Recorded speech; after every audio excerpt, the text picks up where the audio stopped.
Bienvenue dans l'aventure Arctic Stern. Après avoir longé les côtes de la Nouvelle-Écosse, nous sommes en route vers notre objectif final, le Québec. 432 jours de navigation après notre départ en Polynésie française, nous voici à bord de Vénus, presque arrivés à la porte d'entrée du Québec. Nous nous préparons à entrer dans le détroit de Canso, lieu de passage entre l'océan Atlantique et le golfe du Saint-Laurent.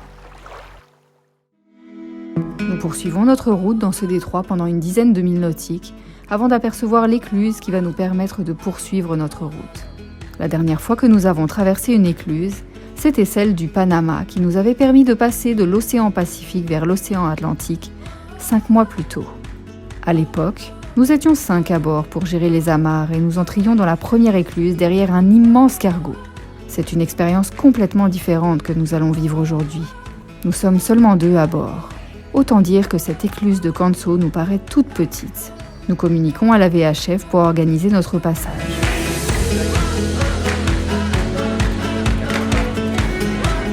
Et c'est parti. Nous quittons l'océan Atlantique, on entre dans cette petite écluse, les portes se referment et le pont tournant pivote de nouveau. Les conditions sont tellement calmes, avec très peu de vent, que nous n'avons même pas besoin de mettre les amarres. Le niveau de l'eau s'ajuste petit à petit à celui du golfe du Saint-Laurent. Puis les portes s'ouvrent, la passerelle se soulève pour nous laisser poursuivre notre route. Et voilà, c'est fait. Nous sommes dans le golfe du Saint-Laurent. On vient de passer le canal de Canso. On voulait faire une vidéo, mais c'était tellement rapide qu'on n'a pas eu le temps. Donc on est en train de sortir.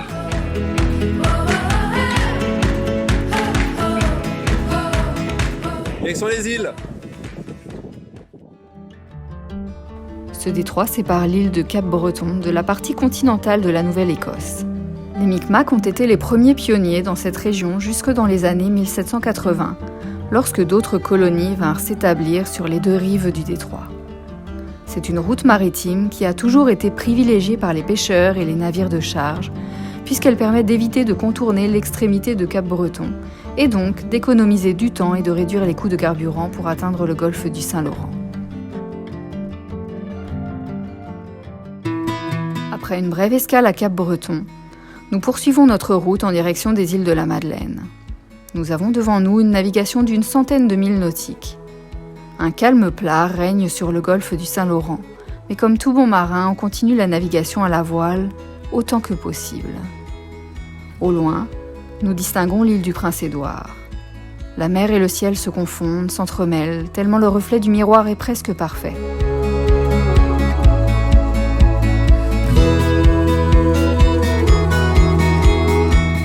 La 432e nuit à bord est des plus calmes et silencieuses. Seul le son de la coque qui brise le miroir de l'eau.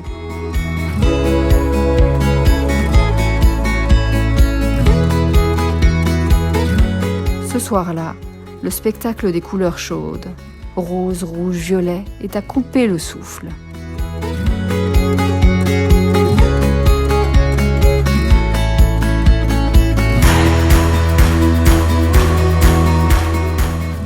C'est un soir très spécial puisque c'est notre dernière nuit avant de mettre le pied au Québec.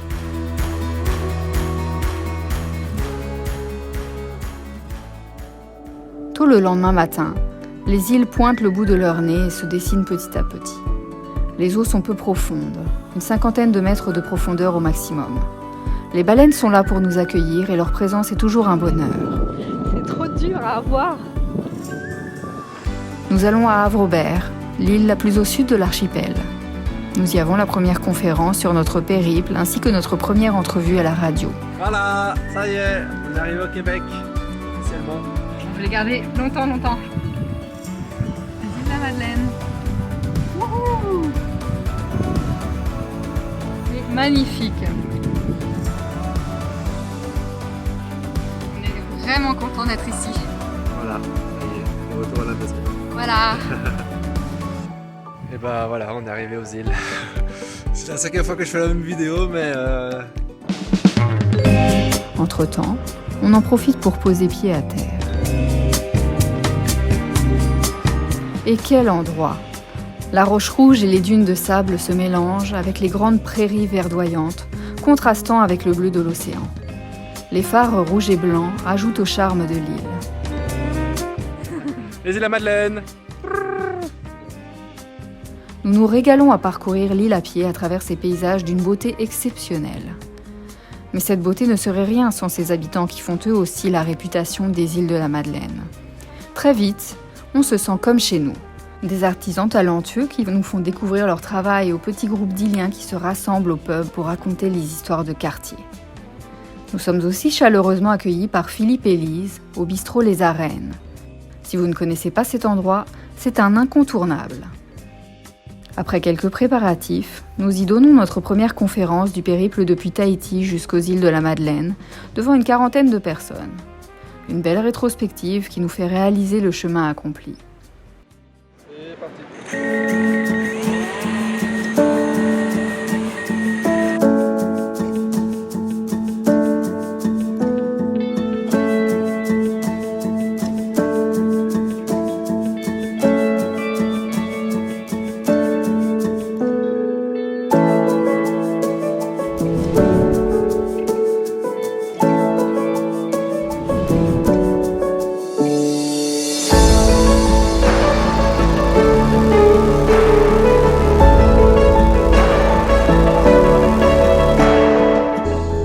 h 19 sur les ondes de CFM. On va aujourd'hui peut-être vous faire rêver. On en parle avec Axel Galpi-Massé. Bonjour. Bonjour. Et Chloé Hainaut. Bonjour. Bonjour.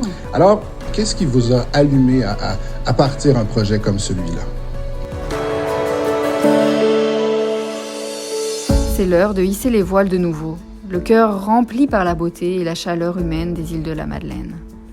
La navigation sera assez courte cette fois, quelques jours tout au plus, car notre objectif est de se rendre sur le continent, à Rivière-au-Renard, pour donner un bon repos bien mérité hors de l'eau à notre belle Vénus, après ce périple de près de 15 000 milles nautiques. À peine 24 heures plus tard, les côtes du continent se laissent déjà dessiner. Impossible de ne pas s'en approcher pour y jeter un œil, même si nous ne ferons pas escale. Nous sommes à l'extrême est de la péninsule gaspésienne, à Percé, où les falaises escarpées sortent de l'eau, créant un contraste incroyable. Nous passons entre le célèbre rocher Percé qui expose son arche naturelle et l'île de Bonaventure, parc national qui héberge l'une des plus importantes colonies de fous de bassin au monde.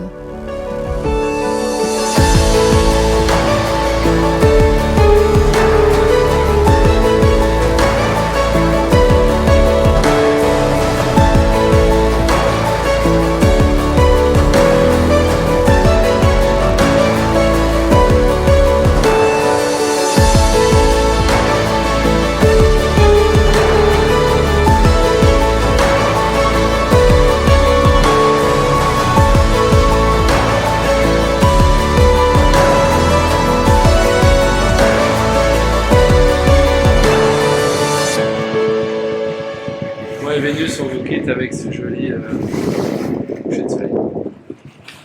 Ciao, ciao. Salut à tous, dernier instant sur l'eau à bord de Vénus. Et voilà, après près d'un an à vivre à bord de Vénus, à vivre au rythme de l'océan et du vent, c'est le moment de clôturer le premier chapitre de cette aventure. Comme on dit souvent, toute bonne chose a une fin.